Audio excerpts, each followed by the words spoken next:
All right, David, so you're going to do a new record today. Tell me what that is.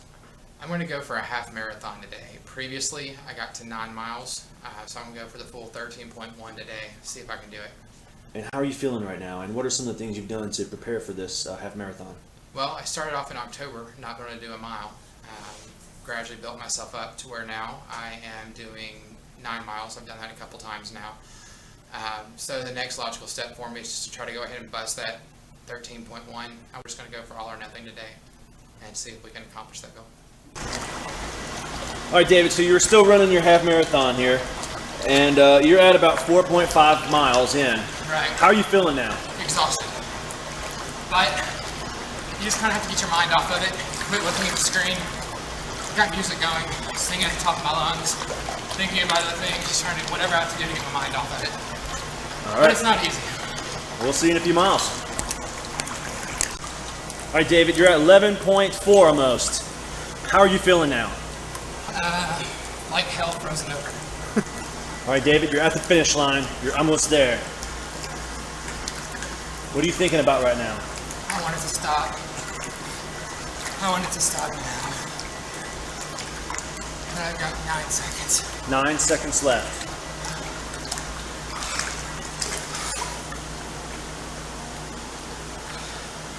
Are you done? 13.1 on the dot. Woo! You just ran a half marathon. In 142 minutes. 142 minutes. So 2 hours, what is that? 2 hours, 22 minutes. How do your feet feel? I have a solid blister from toe to heel. Okay. How's your leg feel? I've got a Charlie horse like I've never had. How does your heart feel? It's racing, but I know it's still going to be okay. As before, there's no way I could have made this. But you're just going to keep building yourself up. I'll be honest, I wanted to stop at 5 miles, I wanted to stop at 6, and so on. I kept reminding myself of all those people in high school that said I couldn't do it. I was too fat, I was too big, I was too lazy. I remember the words and the names they called me, the things they did to me, and I just convinced myself I'm not giving up.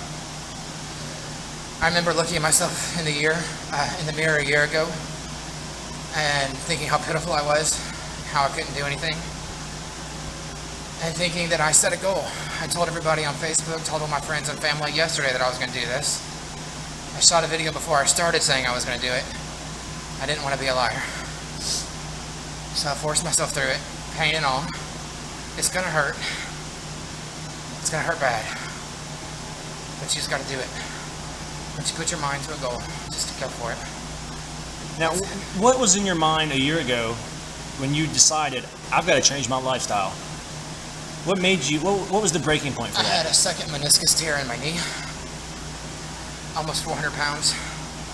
Doctor told me I had to lose weight or I'd look at 2 knee replacements in one knee, plus at least 1 in the other knee.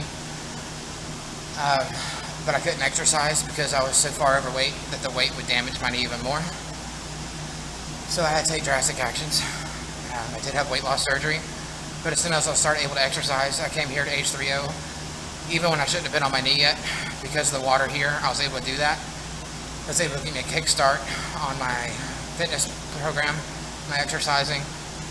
To where now, like today, I spent an hour at the gym this morning doing weights. Came here and spent over 2 hours running. I'm not going to do it every day, but I'm a lot further along than I have. I've only got like 30 more pounds that I want to lose to get to my goal. I want to do it this summer, so I want to do whatever it takes to do that. Now, it's not easy to find time to exercise, is it, David? No. So, what would you say to someone who says, you know, I've had bariatric surgery, or I want to lose weight, but I just don't have time to exercise? You have time before to feed your face and sit there and eat chips and cookies and a pint of ice cream and order pizzas and wait for the pizza to be there. If you had time to do all that, you have time to exercise. Do it wherever you're at. I come here, they're very accommodating. You can be here before work in the morning, in the evenings. They'll even come down and meet you if you need to. I've even got weights and bands that I took to work with me that I can exercise at work. I can do squat challenges and plank challenges at home in my living room. Just make the time. You got it. Just got to make the time to do it. Prioritize it. If you say you don't have time, obviously your weight loss and your health is not your priority. Make it a priority. You say it is to other people, so make sure you say it to yourself and you follow through with those actions. All right. Thanks, David.